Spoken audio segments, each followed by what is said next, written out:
안녕하십니까. 5천만 국민, 2,400만 북한 동포, 그리고 800만 해외 동포, 8천만 우리 민족 여러분, 그동안 안녕하셨습니까? 방금 손상대 선생이 국민혁명당 대선 경선 예비 후보로 소개를 했는데 마침 오늘 여기 나오신 분 중에 다 안 나오셨어요. 그래서 제가 후보의 입장에서 얘기를 하면 이게 또 좀 불공정하다는 느낌이 들어서 그냥 우리 국민대회 정규 연사로서 좀 시답잖은 다른 얘기도 해가면서 천천히 말씀드리겠습니다. 엊그제 문재인 대통령이, 처음은 대통령 한번 부르겠습니다. 대통령이 국군의 날 기념연설을 저 포항 영일만에 가서 하더라고요. 왜 무서워서 그랬는지 서울이나 아니면 DMZ 근처에 판문점 근처에 가서 연설을 하는 것이 훨씬 더 정확한 위치 선정인데 어떻게 로케이션을 거기다 잡았는지 모르겠어요. 저 청와대 연출 담당하는 아무개 그 젊은 애가 그쪽으로 가라고 그랬는지 모르겠습니다만은 좀 궁색했습니다. 공교롭게 그 영일만은 제가 공군 소위로 근무했던 데입니다. 그래서 제가 그 위치를 잘 압니다. 그런데 거기서 해병들의 상륙작전 설명을 그나마 붙여가지고 좀 생색을 내는 것처럼 보이는데 그건 그렇다 치더라도 그 양반이 국군의 날 기념사 연설에 도대체 알맹이가 하나도 없어요. 그리고 북한에 대해서는 북한이라는 단어를 한 번도 안 써. 세상에 이런 법이 어디 있습니까? 대한민국의 국군 총사령관이 전쟁이 벌어졌던 경우에는 앞장서서 대한민국 국군을 끌어가야 할 사람이 적이 누군지도 얘기를 못하고 그냥 일본론적인 얘기만 하면 대한민국 군대는 당나라 군대 되는 거 아닙니까? 뭐라고 얘기했냐면 말이죠. 누구든 흔들지 못하게 하는 힘, 아무도 넘볼 수 없는 포괄적인 안보 역량을 가지겠다. 이게 도대체 무슨 말입니까? 누구를 위해서 이걸 만든다는 겁니까? 이렇게 이상하게 남이 써준 얘기나 써가지고 내일 모레 퇴임을 앞두는 대통령이 다행히 빨리 물러나기를 천만다행으로 생각하는데 그 안이라도 북한하고 무슨 정상회담한다는 등의 그런 쇼 벌리지 말고 부디 자중자애하기를 바랍니다. 제가 아까 당나라 군대 얘기를 했는데 당나라 군대는 서기 655년에 안록산의 난이 벌어져갖고 군대가 엉망진창이었어요. 그냥 무기도 팔아먹고 그냥 계급장도 맘대로 주고 주변국 침략을 해서 맨날 당하기만 하고 그 안록산의 난의 그 후유증이 대단히 심각했습니다. 그래서 세상 사람들이 엉망진창인 군대를 가지고 당나라 군대라 그럽니다. 그런데 그런 당나라 군대 그 엉망이면서도 907년까지 나라가 끌어갔어요. 아무튼 간에. 그런데 오늘 현재 이 정권이 섰던 정치적 기반이 되는 것이 박근혜 전 대통령의 탄핵입니다. 탄핵으로 해서 광화문을 정교조와 민주노총과 그리고 동원된 중국 유학생 8만여 명이 동원을 해가지고 그리고 돈을 많이 비싸게 내서 친여단체 가수들을 동원해서 온갖 쇼를 다 벌려가지고 탄핵을 완성시키는 정권을 만들었습니다. 그래서 박근혜 대통령은 2017년 3월 31일 구속돼서 어제부로 9월 30일부로 1644일을 감옥소에 있습니다. 진짜 이렇게 감옥에 4년 6개월을 지내야 할 만큼 그 양반이 그렇게 잘못을 했습니까? 왜 우리 국민들은 어떤 개인과 어떤 정치적인 인물과 그런 사람들의 비극이나 부당한 처우에 대해서는 조금 생각하다 그냥 잊어먹어 버려요. 우리 대한민국 국민은 너무 이 기억의 스팬이 너무 짧아요. 이러면 안 됩니다. 그러니까 독재가 그리고 사기가 야바우 정치가 개입할 여지가 있는 것입니다. 서기 613년에 을지문덕이 살수대첩을 해가지고 수나라 군대를 그냥 작살을 냈어요. 그리고 들어선 당나라 군대를 645년에 영교소문이 그냥 당나라 군대를 일패도지시켰어요.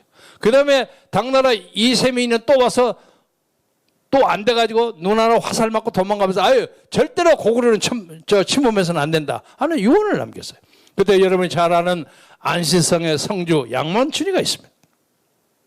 그런데 그런 강력한 고구려가 내부 분열로 망했습니다. 나라는 외국의 침공에 의해서 망하는 것보다 내부 분열에 의해서 망한 것이 훨씬 역사적으로 많습니다. 당시에 고구려와 연맹을 추구하려고 갔다가 딱지를 맞은 신라의 김춘추, 그리고 당시에 백제에서는 성충이라는 사람이 또 평양을 갔습니다. 그래서 성충과 김춘추가 외교 경쟁을 하게 됐어요. 처음에는 김춘추가 좀 앞서다가 성충이가 와서 뭐라 하니까 영계소민이가 또 삐져가지고 김춘추를 감옥소에 넣어버렸어요. 그런데 둘 다 잘 안 됐어요. 그런데 잘못하면 당시에 김춘추는 처형을 당할 수도 있었습니다. 그때 김유신 장군이 만여 명의 결사들을 동원해가지고 고구려와 신라의 접경에 있어서 통고했습니다. 외교하러 간 사람을 처형하는 법이 어디 있느냐? 감옥소에 집어넣는 법이 어디 있느냐? 너희들이 만약 이 불평부당한 문제를 해결하지 않으면 우리가 죽기로 각오하고 만여 명이 평양까지 직진해서 우리가 다 죽더라도 너를 반드시 죽이고 말 것이다. 그런 엄포를 놨습니다. 영계소문이가 김춘추를 풀어줬습니다. 따라서 요약하자면 김춘추의 외교 성공 사만에 도우게 되는 김춘추를 자기 목숨보다 더 중하게 생각하는 김유신이의 그 결사적인 후원이 있었기 때문에 가능했습니다. 그래서 제가 생각하기에는 김춘추는 저하고 같은 먼데 일가되는 사람입니다만은 사만 통일의 진정한 영웅은 김춘추보다는 김유신 장군이 아닌가 그렇게 생각합니다. 오늘 우리 국민의 혁명당이 이 정권을 무너뜨리고 정권 교체를 통해서 새로운 시대를 열겠다는 지금 대통령 후보 경선 대회를 합니다마는 거기에서 김춘추 비슷한 사람이 나올지 어쩔지 잘 모르겠어요. 그러나 그것을 배후에서 미는 김유신이 혹 우리 정광훈 목사님은 아닐까 하는 생각을 해봅니다. 이번에 우리가 국가 예산이 55조 2천억인데 국방 예산이 2017년에 비해서 약 37%가 늘어났습니다만 대한민국 군대는 휴전선 DMZ 근처에 중요한 초소를 다 없애버리고 탱크가 밀어올 때 막아내는 탱크 차단벽도 없애버리고 저기서 쳐들어오면 그냥 하염없이 당하는 입장이 되어 있습니다. 대한민국 군대는 당나라 군대만큼은 못할지 모르지만 적이 무엇인지를 모르는 군대가 되어 있어요. 이걸 만든 사람이 문재인입니다.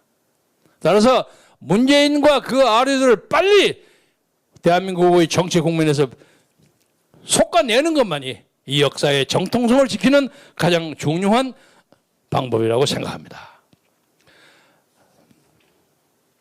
국군연회를 통해서 각 후보의 국방 그 방법을 봤더니 볼만해요. 이재명은 전술 핵을 배치하자. 그건 기본적으로 우리하고 좀 같습니다. 그리고 북한이 핵 가지고 저 난리를 치면 우리도 전술핵을 가져야 합니다. 여기서 지금 상상되는 것이 몇십 년 전에 박정희 대통령이 미국 반대를 무릅쓰고 몰래 핵무기를 개발하기 위해서 노력한 사실이 있습니다. 그때 미국에 있는 재미 유명한 물리학자 이휘소 박사라는 사람이 있었어요. 그 양반은 핵폭탄 만드는데 세계에서 첫째, 둘째 가는 기술자예요. 그 양반을 비밀리에 접촉해가지고 그 양반을 귀국시키도록 작업을 한 것으로 압니다. 그런데 어떤 꼴은 냈는지 그 양반이 의문의 죽음을 당했습니다.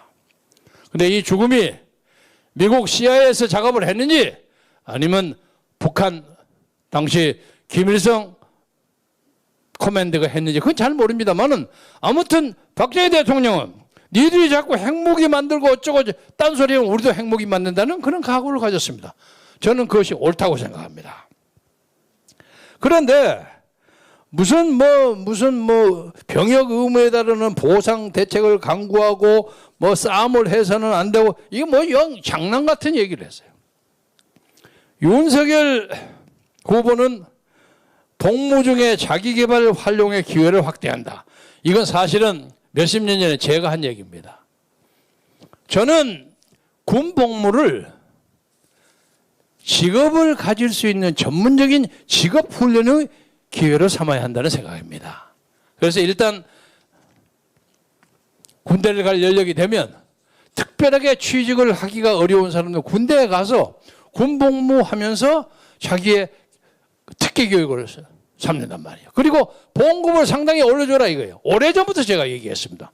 요새 문재인이가 병장 67만 6천 원 준다고 큰 소리 빵빵 치는데 그거 오래전부터 나온 얘기입니다. 그래서 적어도 현재로 병장을 예를 들자면 우리 느낌으로 한 100만 원 정도를 받게 해가지고 그중에 한 20이나 30만 원은 자기들이 현금으로 해서 쓰게 하고 나머지는 저축을 시키는 거예요. 한 7, 80만 원. 그러면 18개월, 20개월 되면 그것이 한 2천만 원 가까이 될 수 있지 않습니까? 그것을 들고 사회에 나가면 그래도 주머니에 몇 천만 원 있으니까 좀 든든해요. 그렇게 직업의 기회도 열고 또 나와서 새로운 직업을 잡는데도 여유를 가질 수 있도록 병역 의무를 활성화시키는 것이 필요하다.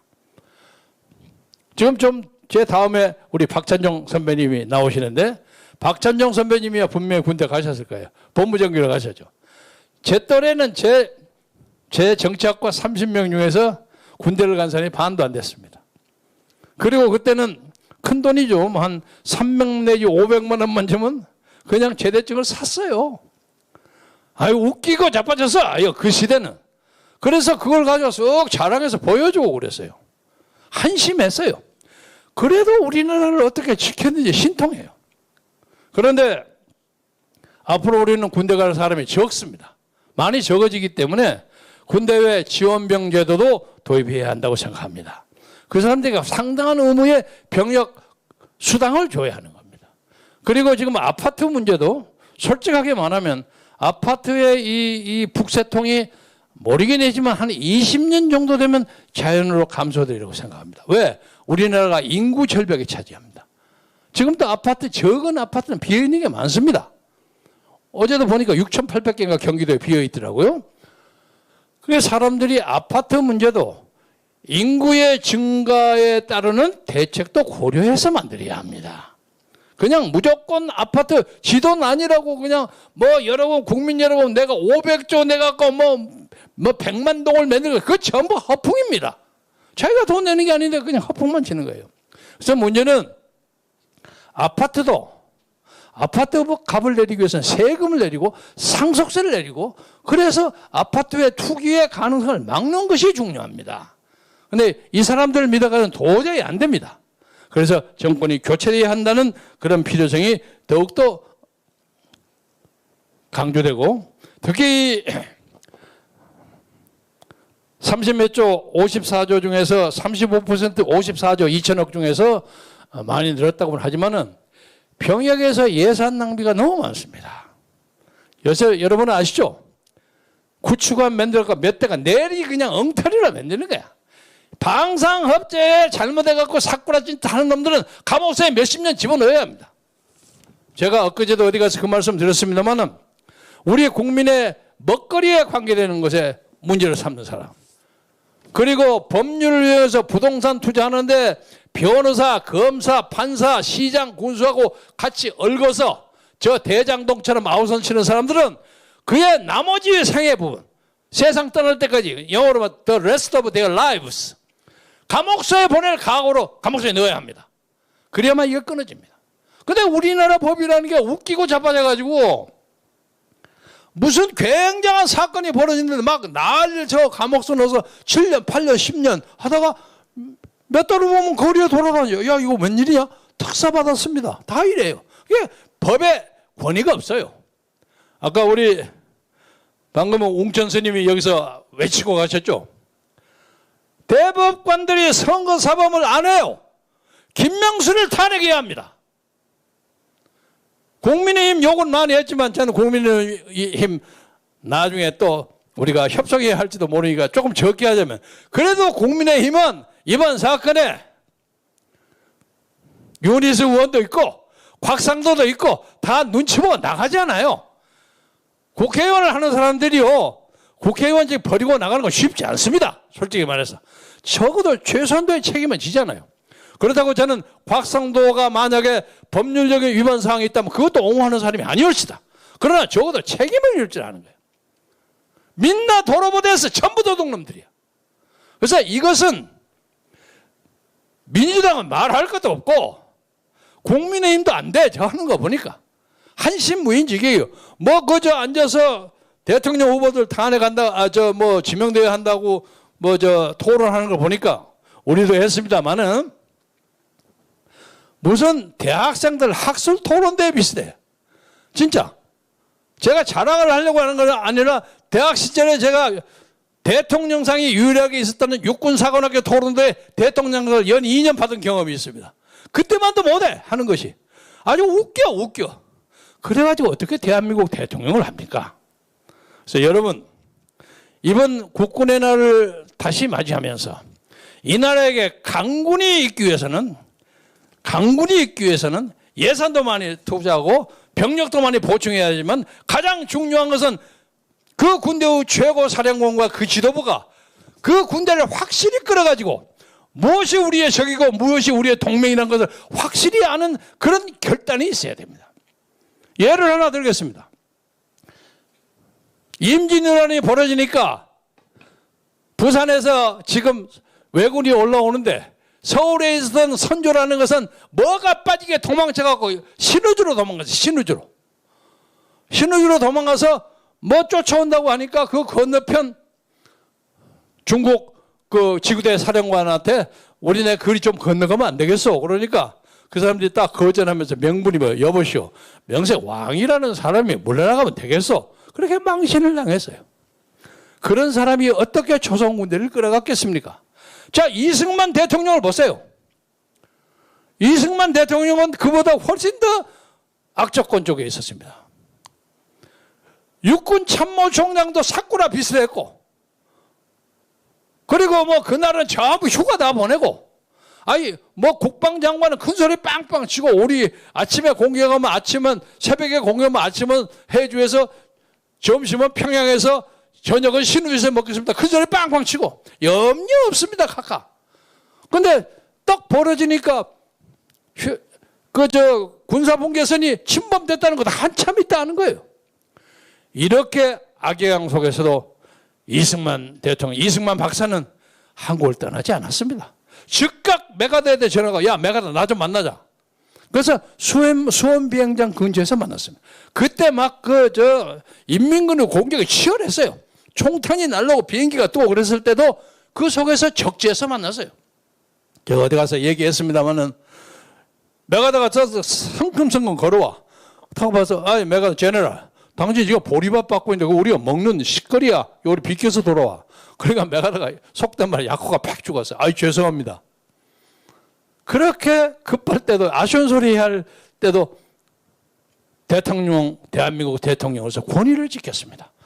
저는 그러한 결기와 위엄과 품격이 오늘의 대한민국을 지켰다고 생각합니다. 우리가 국군의 날을 맞이해서 다시 한번 문재인과 그 아류들이 대한민국 청와대 근처에서는 절대로 얼씬거리지 못하게 만들어야만 이 나라가 산다.